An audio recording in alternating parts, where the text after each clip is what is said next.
if you had to give people advice about how to become better social dancers, what would you tell them? Better social dances. I feel like social dancing, the way that I improved was really having that one or two mentors or instructors. I'm very blessed to have these people like Z from Singapore. Um, and then like, friends along the way, Super Mario and whoever will give me like certain feedback about my dancing. It's very important to identify these people. It doesn't need to be friends. It can be instructors. It can be, or a famous instructor you think was really good social dancing. I hope you find the right one to give you some feedback and be specific about working on them. In my years when I first started social dancing and I wanted to improve, it can be as simple as holding my frame when I dance because my shoulder will be popping out all the time, you know? Hmm. And I would take it to every social dance party that I go and focus on it.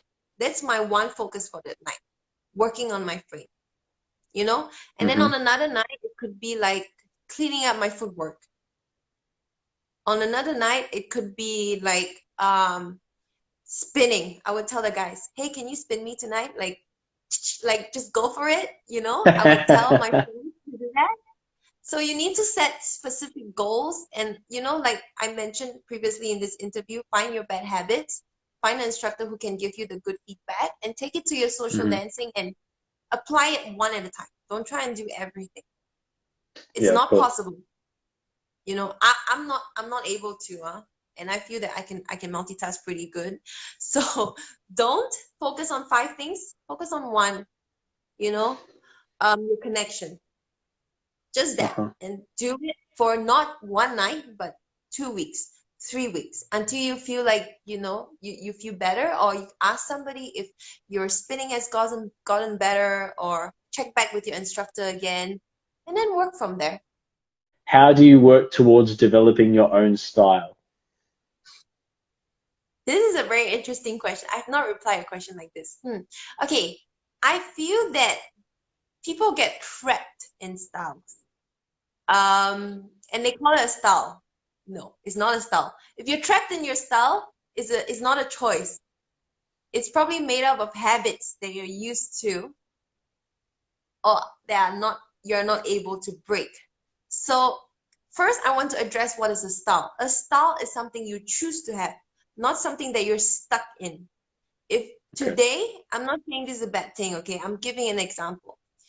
If today you look like any certain artist and you cannot look like another artist, you know, it means Hmm. that you're stuck in that style.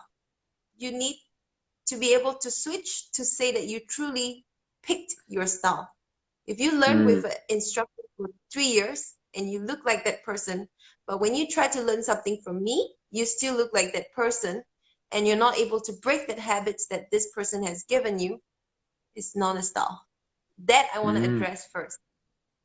Do you understand what I'm saying? Yeah, yeah, I'm right there with you. Yeah. So developing my own style, I feel that I am led by what I love.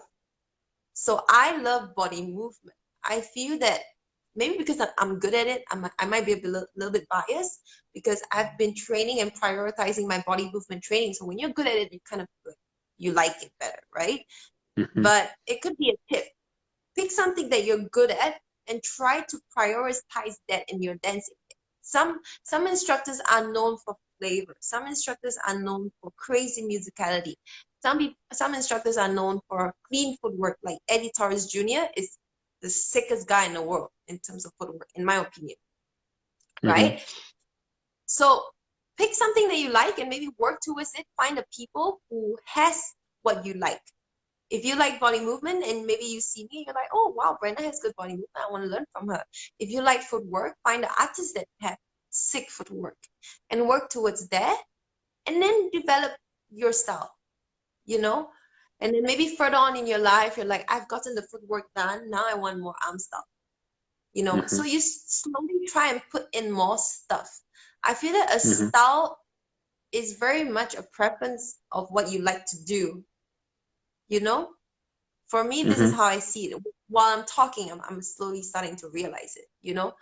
So yeah, that is my advice.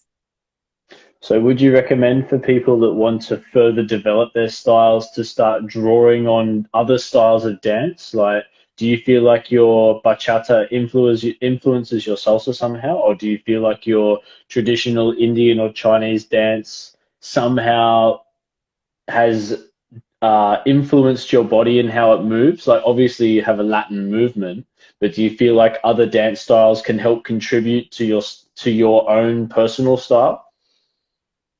I definitely think that other dances can influence, but it shouldn't lead. Hmm. I feel that for me, if I want to work on my salsa and I'm lacking that motivation of style or inspiration of finding a style, there's Hmm. so many people dancing out there that's good. Why don't you look towards them first and see what you can learn from them, before you look to another dance style? Mm. Trust me, somebody has done it before you. So look towards the people that are ahead of you first and see what they're doing. Hmm. Unless you really think that you have a great idea, I'm not saying that you cannot have it, but I mean, instructors are there for a reason, influencers are there for a reason. The leaders Yeah. of our scene who are amazing are there for a reason. They probably have deeper knowledge about salsa in a way that you do not know, or a wider perspective that you do not know. So I would say to look towards there first before you think about other styles, because like I said, it can take away your focus, it can take away your Mm. time, which I don't feel like it's worth it. Brenda, were your girls already very high level or through your training? How is your team level so high? Should I answer it now? Yeah, of course. Um, they usually start with me at lower level. I train Hmm. my girls most 90 at least 95% of them from like beginner intermediate level. If the level is high, it's because they're very committed. They've been training with me for a while, mostly for at least 2 to 3 years. Then they get to Hmm. one of the high level of the team. How is my team level so high? Because I punch and kick them when they make mistakes. No, I'm kidding. Um, I think I have a very different way of teaching, I would say. And it really helps me. I have very, very strong eye power in catching their habits and their details. Like I Hmm. can smell their mistakes. They joke about this.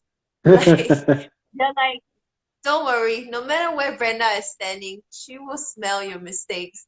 And I'm like, oh yeah, you're right. Like I could be looking this direction and I'll be like, hey you, like you over there, you made a mistake. I saw you. Yeah. I think it's all about the eye power.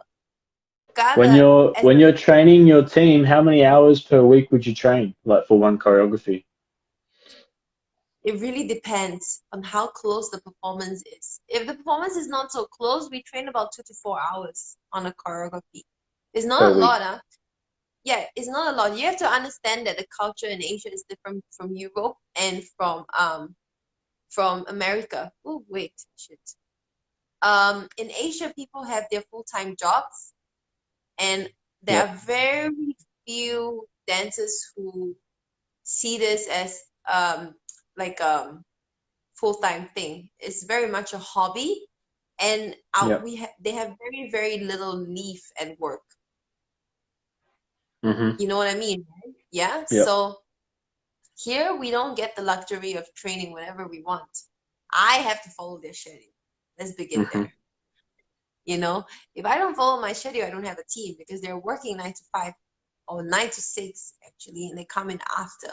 So I have Right. to compromise to their schedule, which I'm completely willing to do so that I Hmm. can continue with them. And yeah, But you'll train up to 4 hours per week, one team. But you have more than one team, right? yes, yes.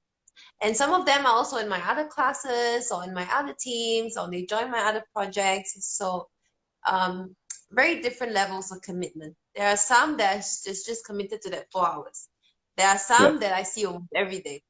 You know, there are some that I'm training to be instructors and I see them like more than I see my parents.